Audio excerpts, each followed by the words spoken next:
મારું નામ મહેન્દ્રસિંહ રાણા, ખેડા જિલ્લા કોંગ્રેસના કાર્યકારી પ્રમુખ.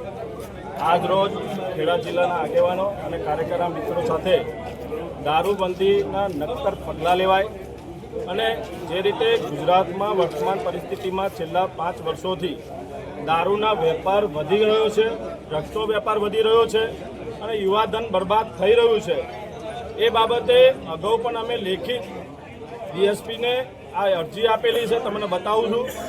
આ અરજીમાં અમે તાક્યું છે કે ગુજરાતમાં જે રીતે દારૂબંધીના ત્રાસવારે નિયમો તોડવામાં આવી રહ્યા છે, એ જ રીતે ખેડા જિલ્લામાં પણ કઠલાલમાં અને ઠાસરામાં કરોડો રૂપિયાનો દારૂ પકડ્યો અને એમાં સીધા ભાજપના આગેવાનો હોવાનું લોકચર્ચામાં હતું.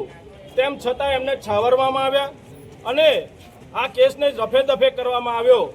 તો અમે આ લેખિત અરજી જે તે સમયે કરી હતી.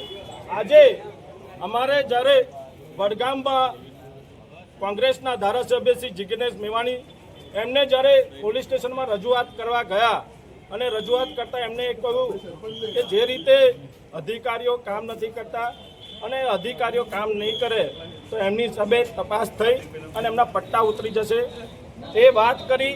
એ વ્યાજબી હતી, પણ એની સામે ગુજરાતના વર્તમાન ગૃહમંત્રી અને સીએમ, ડેપ્યુટી સીએમ હર્ષ સંઘવીએ કાર્યક્રમ નક્કી કરી અને પોલીસ અધિકારીઓના પરિવારજનો છે એવું બતાવી અને અમારા પ્રદેશના અધ્યક્ષ અમિત ચાવડા સાહેબ આક્રોશ યાત્રા લઈને નીકળ્યા છે, ત્યારે એમની સામે આ લોકોને લાવીને ઊભા કર્યા.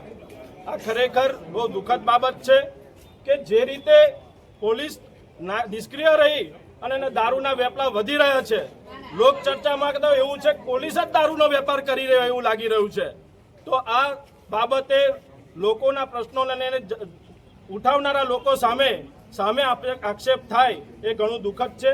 એટલા બાબતે આજે અમે આવેદનપત્ર આપી અને અહીંયા જણાવ્યું છે કે તાત્કાલિક ખેડા જિલ્લામાં અને સમગ્ર ગુજરાતમાં દારૂબંધીની કડક પાલન થાય. જો નહીં થાય તો આવનાર સમયમાં અમે તાલુકા પ્રમુખો અને અમારા કાર્યકર્તાઓને લિસ્ટ બુટલેગરનું તૈયાર કરવા ખાતર સૂચના આપી છે. જો પોલીસ આમાં નિષ્ક્રિય જશે તો કોંગ્રેસનો તમામ કાર્યકર્તા અને તમામ આગેવાનો જનતા રેડ કરી અને દારૂબંધીને નક્કર રીતે બંધ કરવા તમામ પ્રયત્નો કરશું.